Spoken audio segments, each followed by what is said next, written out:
नाम प्रमोद गुड़िया। काम एक छोटा सा प्रयास मासिक पत्रिका के संपादक कसूर जानते हैं का संपादक है।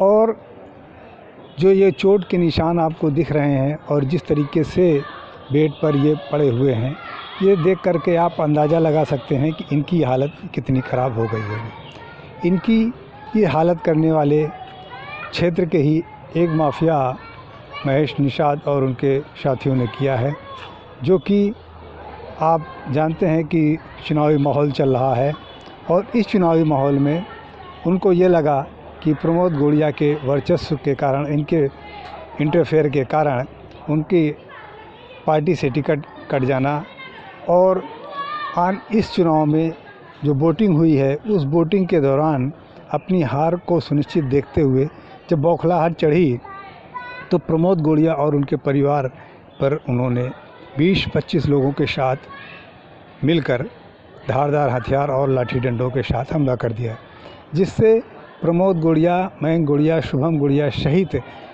उस क्षेत्र के प्रत्याशी जो महिला प्रत्याशी हैं उनके साथ भी बदतमीजी की गई और जानलेवा हमला किया गया। इस जानलेवा हमले में इनके परिवार के साथ साथ कई अन्य कार्यकर्ता और व्यक्ति घायल हुए हैं, जिनकी फ़ोटोएं हम यहाँ पर नहीं दिखा सकते हैं क्योंकि वो इतने भीभत्स हैं कि हम उनका प्रसारण नहीं कर सकते हैं और उनको देखकर आप विचलित हो सकते हैं। इसलिए उन तस्वीरों को यहाँ पर डालने से परहेज़ किया गया है।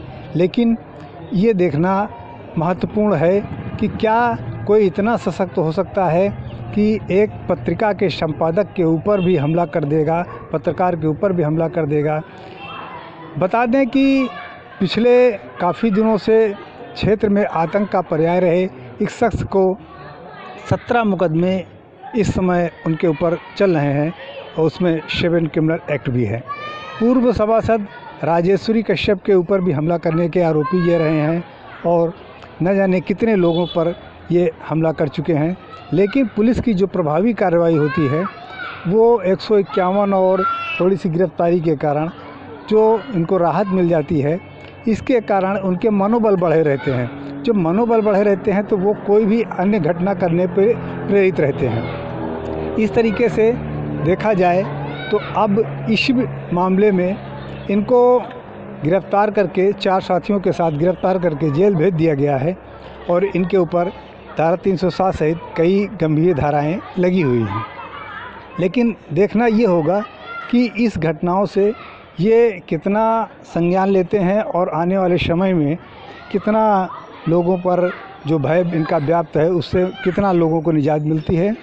लेकिन ये जो पत्रकारों के ऊपर हमले होते रहते हैं, नित आए दिन हमले होते रहते हैं।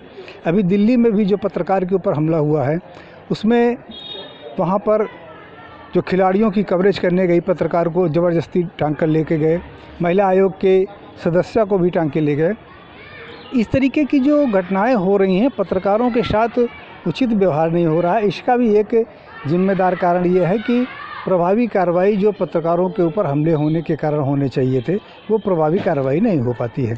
तो अब हम बात करते हैं इस विषय पर कि अब देखना ये है कि चुनावी रंजिश में उभरी हुई ये रंजिश आगे क्या गुल खिलाती है। और जिस तरीके से आप तस्वीरों में देख सकते हैं कि प्रमोद गुड़िया जी और उनके साथी बेड पर पड़े हुए हैं और उनकी इतनी ज़्यादा मारपीट की गई है उनके साथ कि हालत ख़राब हो गई है और मरणासन्न होते गए हैं। अब मेडिकल और अन्य रिपोर्ट के बाद ये धाराएं इनके ऊपर प्रचलित हैं। आप देख सकते हैं कि किस तरीके से मारपीट करने के बाद ये 10-20 लोग जो है निकल के आ रहे हैं। उनके सबके हाथों में लाठी डंडे हैं जो सीसीटीवी कैमरे में कैद हो गई हैं। सीसीटीवी कैमरे में कैद इस घटना को देखते हुए जिस तरीके से आजकल घटनाएं बढ़ रही हैं अपराध की, उनको देखते हुए इस घटना पर भी पुलिस को संज्ञान लेना चाहिए और उचित कार्रवाई करते हुए दोषी लोगों पर और आरोपित लोगों पर, जो भी इस मामले में दोषी हो उसके ऊपर उचित कार्रवाई करनी चाहिए। ऐसा मेरा मानना है कि अगर पुलिस जिस तरीके से कार्रवाई कर रही है उस पर टिकी रही तो अपराधियों के हौसले जो बुलंद हैं वो पस्त होंगे और कानून व्यवस्था का राज होगा। जो कि योगी सरकार की मंशा है, और उस मंशा को देखते हुए सख्त कार्रवाई करने की अनुशंसा हमेशा की जाती रही है।